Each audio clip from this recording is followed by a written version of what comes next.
Voilà. Le pire pitch du monde. Il y a beaucoup de mais au moins on a le temps de bien comprendre. C'est un film où il y a des soucis.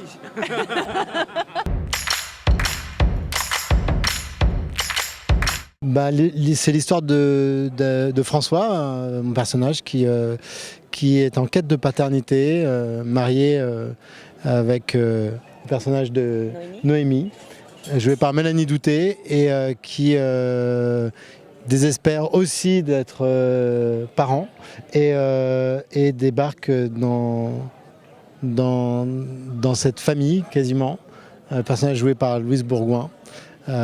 Qui va devenir, avec qui on va avoir une histoire d'amour, une passion amoureuse, et c'est donc elle qui va tomber enceinte, et tout ça va être le déclencheur de pas mal de soucis. Et je lève mon verre aux nouvelles aventures de ma famille. Tu me plais. Toi aussi. J'ai jamais connu ça. Comme ça. Je suis enceinte. Tu dis rien. Raphaël, au fur et à mesure du film, rend la Syrie de plus en plus menaçante, la forêt de plus en plus menaçante, alors qu'au début du film, elle est filmée avec une telle admiration. Il y a quelque chose d'incroyable, où il y a des images avec des flares. Enfin, je sais pas, c'est la forêt la plus réconfortante du monde où vous vous retrouvez, dans ces cabanes et tout ça, c'est super beau. Et au fur et à mesure, ça devient la tanière où on va se réfugier pour se planquer, mais qui va aussi devenir le piège, quoi. Enfin, je sais pas, chaque personnage, comme disait Djalil, que ce soit un personnage naturel ou une entreprise ou même la musique, c'est pas tout noir tout blanc. Voilà, c'est la force, je trouve, du cinéma de Raphaël, c'est que il montre les personnages crus avec leurs bons et leurs mauvais côtés. On pourrait partir ensemble. Une nouvelle vie. Et la Syrie. Votre chiffre d'affaires est en baisse et le cours du bois augmente. Tu veux que je fasse quoi? Que je ferme? Après tout ce qu'on a traversé, je veux juste trouver le bon moment pour lui parler. Ce sera jamais le bon moment. François, c'est quelqu'un qui s'est pas construit lui-même, en fait. Il a été le fruit finalement d'un héritage, d'un milieu. Donc toute la vie qui est la sienne, celle d'un homme, entre guillemets, qui en a tous les attributs. C'est un entrepreneur, marié. Bien ancré dans le coin où il vit depuis des générations, etc. Son seul souci, c'est qu'il n'arrive pas à avoir d'enfant, en fait.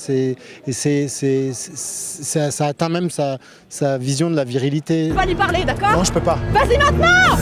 Qu'est-ce que t'as? Rien, lâche-moi. Putain, fais pas le con. Étant mère de 2 enfants, je peux complètement comprendre que pour protéger ses enfants, on décide finalement de maintenir son couple, même si on est moins heureux qu'avec son amant. Je comprends complètement, quoi. Donc ça, c'était bien.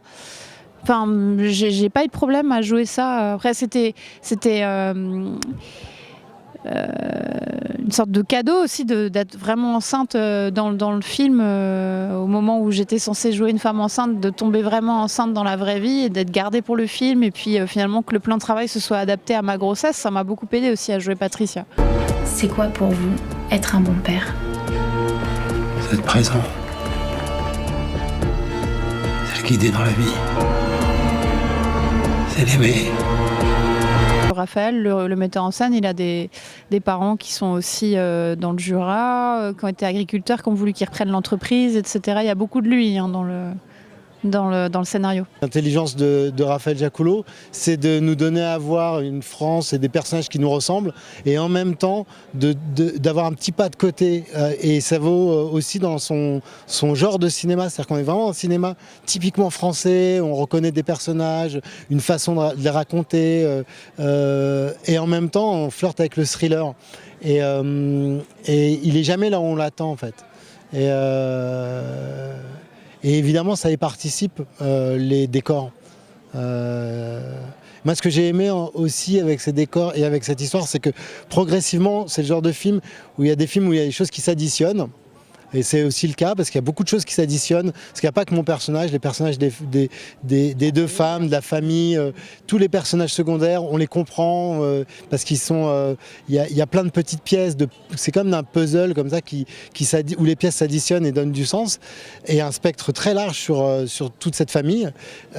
Et en même temps, il y a quelque chose d'assez implacable, de l'ordre du thriller, qui nous tire progressivement vers un truc inéluctable et hyper violent.